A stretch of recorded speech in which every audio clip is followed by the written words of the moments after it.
Do you use your relationship as a spiritual practice? This is Love Smarter, the show for women who want extraordinary love and aren't afraid to learn for it. Here's your host, Laurie-Anne King.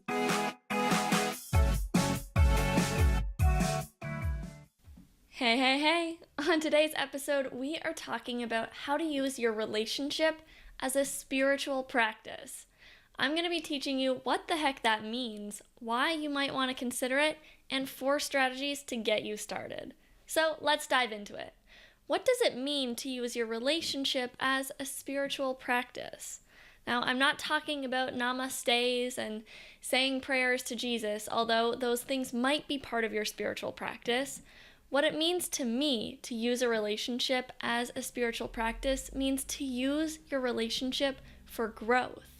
Use it as something that fuels your own self-discovery, self-exploration, and self-healing. If you don't have any spiritual beliefs, then you might just call it a relationship as a growth practice.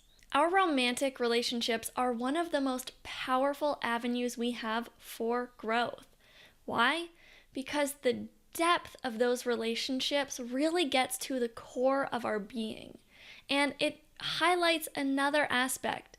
In the desire for romance, many people believe that what fuels that desire is actually our desire for a spiritual union with a higher power. In our mortal human bodies, the closest we get to that on earth is union with another human. Romantic love. Romantic love is so powerful and so tender, and that's why it's such a powerful avenue for self-growth and self-discovery. It can really stir up your stuff. Now, I believe that relationships are a gift from spirit, or a gift from the universe, or from God, or Allah, or whatever it is that you believe in, a gift from a higher power. I personally don't think that they're random. I believe that we attract and find partners who have spiritual value to us. They have some kind of growth value to offer us. And then it's our job to find and discover the spiritual lessons in the relationship. So why might you want to consider using your relationship as a spiritual practice or a growth practice? If you're willing to look at your own behavior and your own growth in your relationship, the odds of it being successful increase astronomically. You've probably heard the statistic that 1 out of every 2 marriages ends in divorce. In the state of California, where I live, it's 2 out of every 3 marriages ends in divorce. Those are not good odds. Now, unfortunately, it gets even worse.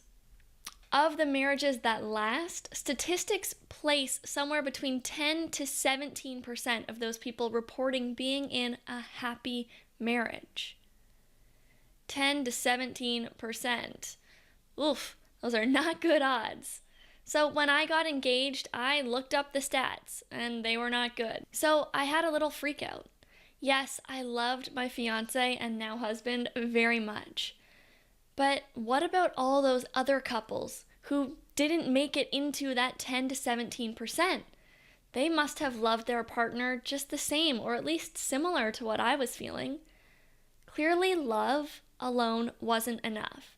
And that's when I became obsessed with learning about what those 10 to 17% of people in happy long-term marriages were doing differently from everyone else. And this is where growth comes in. Being willing to grow through your relationship is such an important part of being able to make your relationship work and last. We are dynamic. We change over the course of our life, and so does our partner. The thing that gives me so much confidence in my marriage is knowing that we won't just get through it. We will grow through it. Whatever comes our way, we will learn how to use that as fuel for our growth. I'm sure that life has things in store for me that I can't predict right now. All I can do is just keep growing. So here are 4 ways to turn your relationship into a spiritual practice. Number 1, see the mirrors. Everything that's happening in life, everything your partner does or doesn't do, is reflecting back to you aspects of yourself. Be willing to look at the reflection of the mirrors around you. And remember that anytime you point a finger, there are 3 fingers pointing back at you. Using your relationship as a spiritual practice means being willing to look at your behavior, your role in the situation, and to learn from the reflections of what's being pointed back at you. Number 2, find the lesson.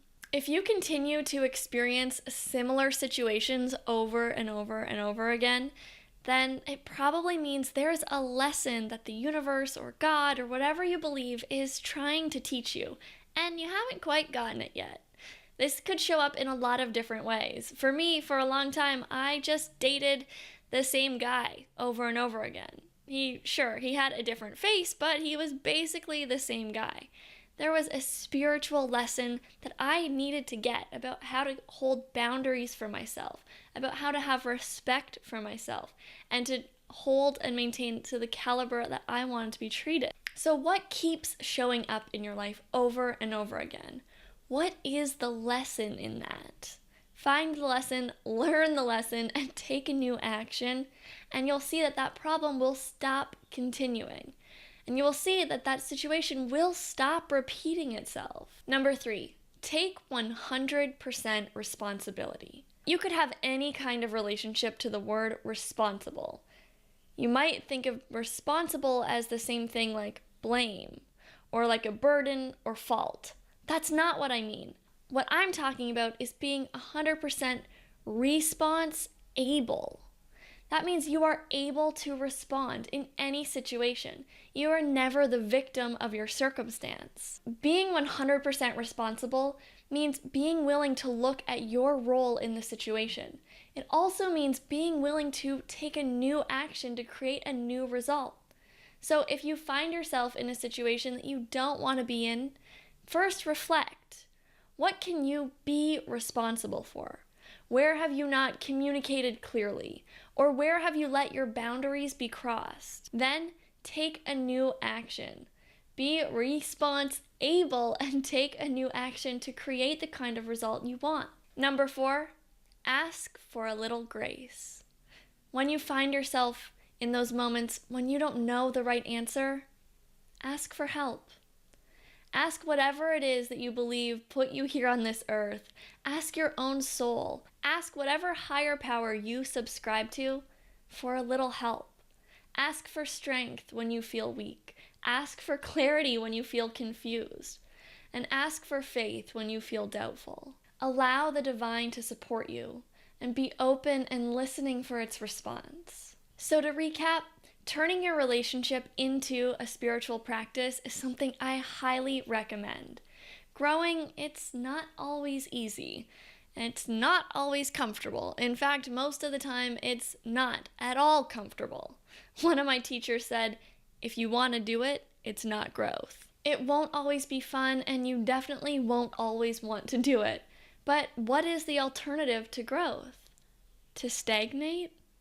To settle? To become resigned, to give up, to blame the other person and then go repeat the same patterns over and over again with someone else? Growth is inevitable. In the moments when I feel tired, stuck, confused, or like I want to give up, I remind myself, just keep growing. All right, that's all for today. I hope you enjoyed this episode. I will catch you next time, and until then, love smarter. Hey, did you like this episode? Then you will love my upcoming live online class. You'll leave with insights that improve your love life immediately. Plus, you'll have the chance to ask me anything. This class is completely free and it always fills up quickly. So head on over to laking.tv/free class to register right now. See you in class.